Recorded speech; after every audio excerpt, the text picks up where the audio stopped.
C'est mon premier jour. L'étoile 196. Un soleil de classe 4. Une frontière de mon secteur est devenue instable. Aucun signe avant-coureur, sinon une crête énergétique. Je planifie l'évacuation de sa cinquième planète, 1417 196 E. Je m'imagine avoir quelques jours devant moi. Je me trompe. Je n'ai pas peur. Je ne serais pas ici si j'avais peur. L'anneau m'aurait pas choisi si j'avais peur. Les gardiens ne m'auraient pas entraîné si j'avais peur. Je n'ai pas peur. Et ça, c'est dans le Green Lantern Corps numéro 1, dans ses premières cases.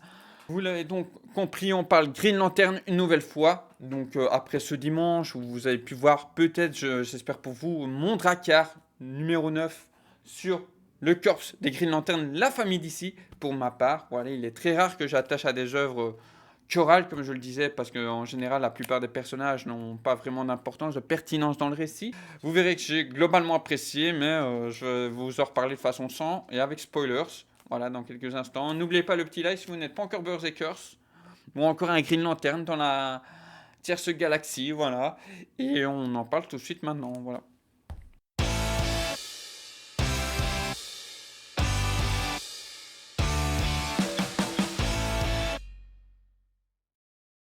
Donc, sans spoilers, ce que je peux déjà vous dire, les artistes qu'on retrouve dessus sont Geoff Jones.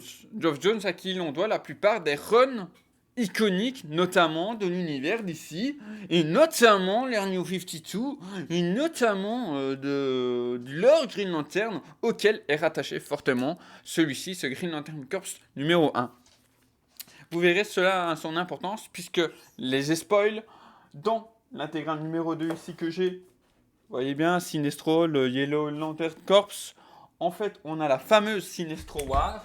C'est un événement assez majeur puisque beaucoup, en tout cas dans cette continuité-là, Green Lantern, cet arc-là narratif, beaucoup de lanternes. Attention spoiler, si vous ne voulez pas en savoir sur cette Air New 52 de Green Lantern, quittez cette vidéo, pauvre fou. Beaucoup de Green Lantern meurent. Voilà, ça c'est dit. Et donc, on a une continuité ici, puisque doit se faire un énorme recrutement. Et donc, sont recrutés un peu de force, mais des gros guillemets sur de force, puisqu'il faut quand même un minimum de valeur pour rentrer chez les Green Lantern. C'est quand même les policiers interstellaires, slash militaires de l'espace. Parce que voilà, il y a vraiment des. Au niveau, je vais dire, de l'ambiance, c'est plus policier, il y a des enquêtes, etc. Quand je le dirai jamais 203 fois.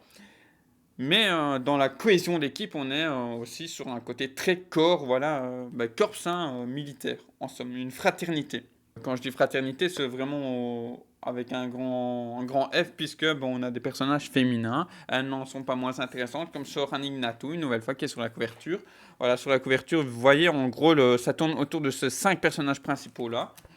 Guy Garner, un de mes gars sûrs, c'est mon deuxième Green Lantern préféré après Al Jordan, mais de pas loin. Et Kelly Hooligan, c'est vrai, le plus rebelle, le plus dur à cuire. Peut lâcher quelques vannes, mais qui n'en est pas moins autant mature qu'un Al Jordan. Et ça, c'est surtout dans ce comics-là que vous allez le voir. Vous pouvez déjà le voir quand même dans les New 52 de Geoff Jones, d'une autre manière. Mais là, du coup, c'est vraiment lui qui porte le comics.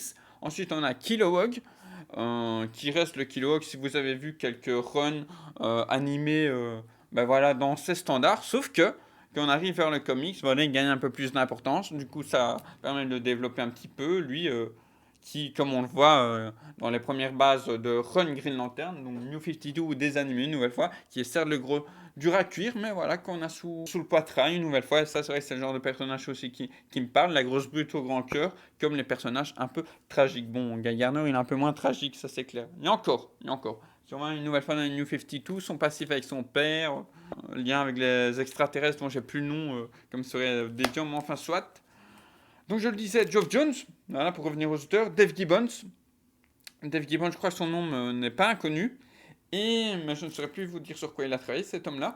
Et ensuite, Patrick Gleason. Patrick Gleason, à qui on doit les dessins du superbe Aquaman Subjego. Bon, je vous remets une image comme dans la vidéo précédente, parce qu'il est ici, pas envie de prendre la tête, tout ça. Et que Subjego, lien dans la vidéo, en fin de... Ouais, ou dans la vidéo, enfin dans la description de vidéo, parce que j'en ai parlé sur la chaîne. Voilà, n'hésitez pas si vous voulez avoir un bon run sur le roi Arthur des 7 mers. Donc là, le pitch. Donc après les artistes, le pitch. Afin d'honorer leur devoir sacré de protéger toute planète habitée des forces du mal, bien que je vous ai dit, il y a un gros recrutement, etc. Les gardiens d'Oa doivent reformer le corps des Green Lanterns, c'est ce que je vous ai dit. Les vétérans Guy Garner et Kal Rayner sont quant à eux invités sur Oa pour participer activement à la formation. Ils seront assistés au colossal Kilowog pour convaincre certains recrues récalcitrants d'accepter cette nouvelle vie qu'ils n'avaient encore jamais envisagée. Les tensions externes atteignent leur paroxysme alors qu'une nouvelle menace remet en cause cette résurrection du corps jadis légendaire. Une nouvelle menace, c'est un peu tout est relatif, hein, puisqu'il y a plusieurs menaces en fait qui arrivent là, liées apparemment au passif des gardiens, oui, vu que les gardiens ont des millénaires. Je peux vous montrer. Ouais, non, ça c'est du coup pour la partie sans spoil. Alors, sans spoil, oui, il y a, genre voilà, il y a du Superman et tout qui apparaissent, mais c'est vraiment léger. Comme je disais, on est sur un recrutement et développement par la suite des personnages de Soran Ignatu. Soran Ignatu, dont je ne vous spoilerai pas l'identité globale, puisque elle a son importance. En tout cas, elle est dans les premières lignes aussi dans les Rebirths. Donc ici, que je vous présente dans la vidéo précédente. Rebirth, hein, donc Al and the Green Lantern Corps. Al Jordan and the Green Lantern Corps. C'est mon personnage préféré du comics avec Guy Garner, forcément, pour tout son développement, son lien avec sa planète, sa profession, le grand cœur qu'elle a. Et de voir que petit à petit, on commence à comprendre, si vous avez lu justement les Rebirths, comment elles vont en arriver jusque-là. Voilà, déjà avec ce petit pavé. Alors oui, il y a un run ou deux qui sont inintéressants. Ça, on va pas se le cacher. Ou notamment, il y a Guy Garner. Mais c'est pas le personnage en soi, c'est ce qu'il y a autour. Bien que le deuxième, on se dit, pourquoi pas, ça développe quand même sur un Ignatu, il me semble, dans celui-ci. Quel en est, du coup, mon avis global, bien que vous l'avez compris dans cette partie no spoil, c'est que je vous invite tout simplement à le lire. Alors, c'est quand même 30 à 35 euros ce genre de pavé. Donc, je vous invite une nouvelle fois, comme dans la vidéo précédente, peut-être à lire au moins le Terre 1, Green Lantern, qui est un reboot de ce lore-là. Mais où vous aurez au moins les bases de tout cet univers, hein, puisque c'est vraiment un reboot, c'est une réécriture de cet univers, donc ça reprend des éléments d'anciens runs.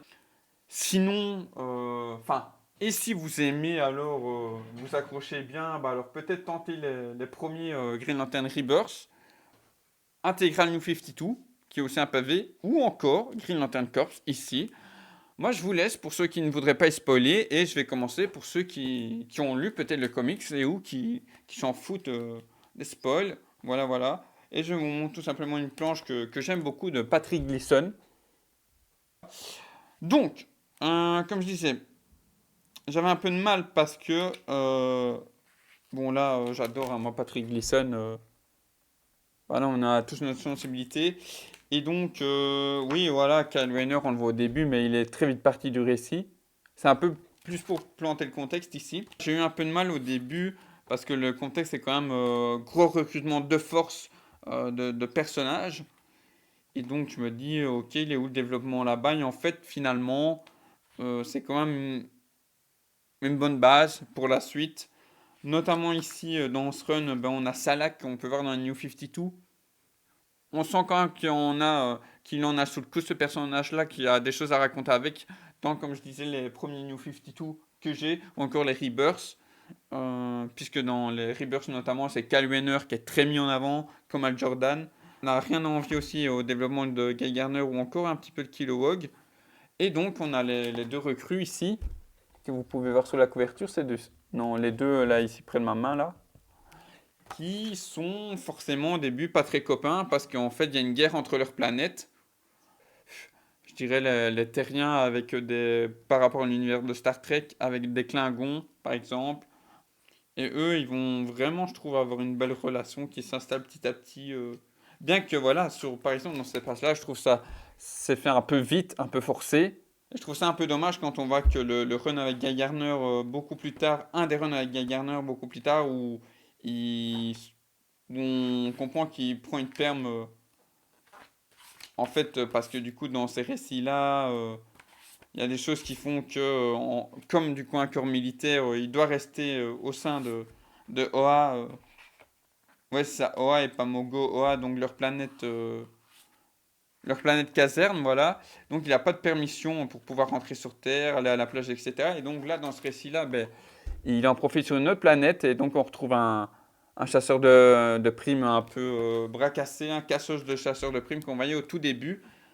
Donc je me doutais qu'on le reverrait, mais au final, dans ce récit, ça n'a pas vraiment de plus-value, c'est pas vraiment intéressant. J'aurais aimé qu'on écourte ce truc-là et qu'on mette ça dans le début d'un run qui suit. Je revois dans les trucs ici, mais oui, voilà, par exemple, ici, on utilisait un truc, on n'en fait rien dans ce comics-là.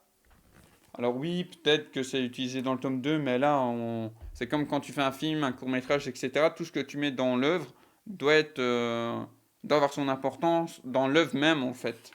Voilà. C'était un caméo d'un personnage, un petit easter egg dans une case, pourquoi pas, mais là, c'est le récit qui amène à ça, ce chapitre-là qui amène à ça. Et ils n'en font rien dans le récit, donc c'est un peu dommage.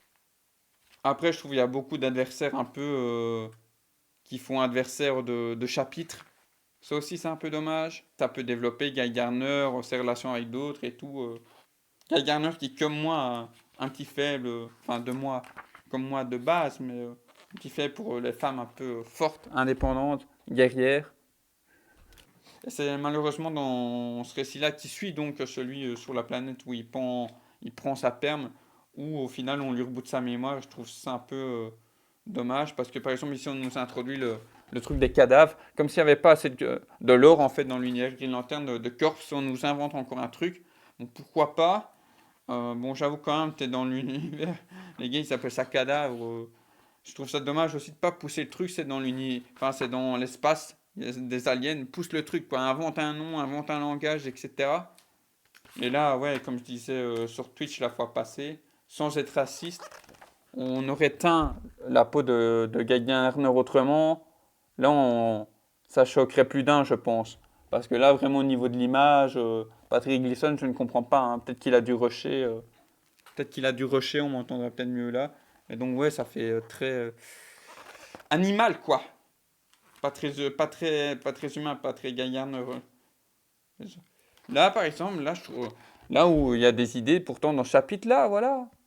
Comment, par rapport à l'utilisation de la bague cinématographique et tout, pas si bête, hein, en fait, ce chapitre-là. C'est ça qui est un peu dommage, quoi, de le faire à la fin. Bon, et finalement, Guy, il aura tout oublié. Kilo, voilà, par des situations un peu cocasses et qu'on a déjà pu voir dans pas mal d'œuvres. Deux filles qui se disputent et pourtant, Soranik qui a invité l'autre dans un des récits à devenir une Green Lantern.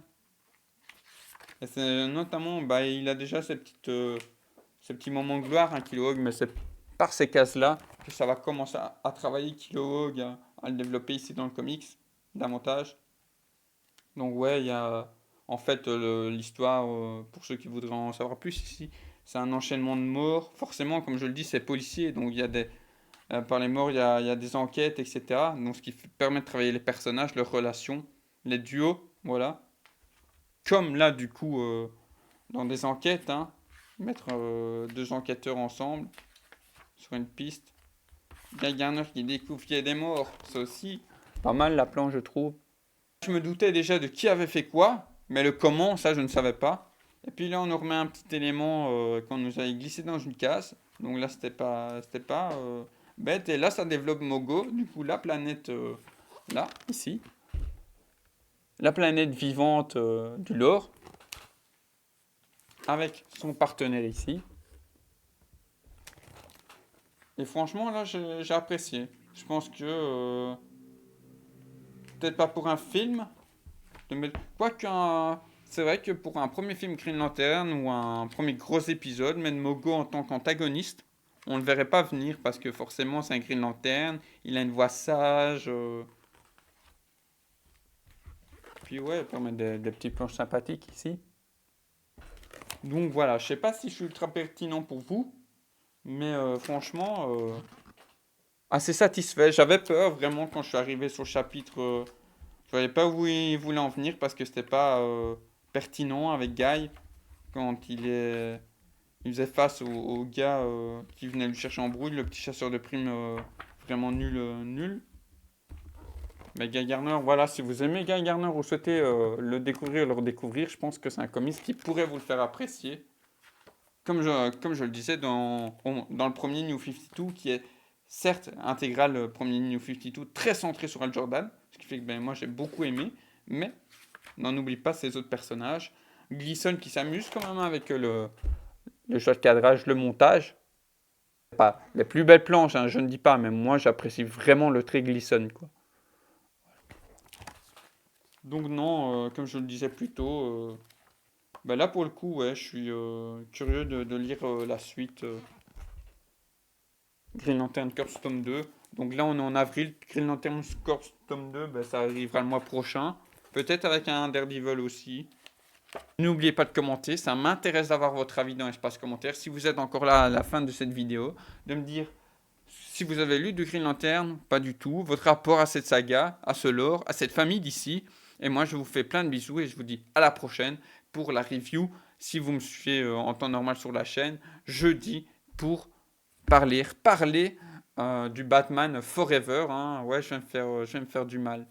Faire du mal, c'est un film que j'avais pas plus apprécié que ça. Plus jeune, je rigolais déjà par moments du malaise. Je crois que ça avait le Riddler de Jim Carrey. Mais voilà.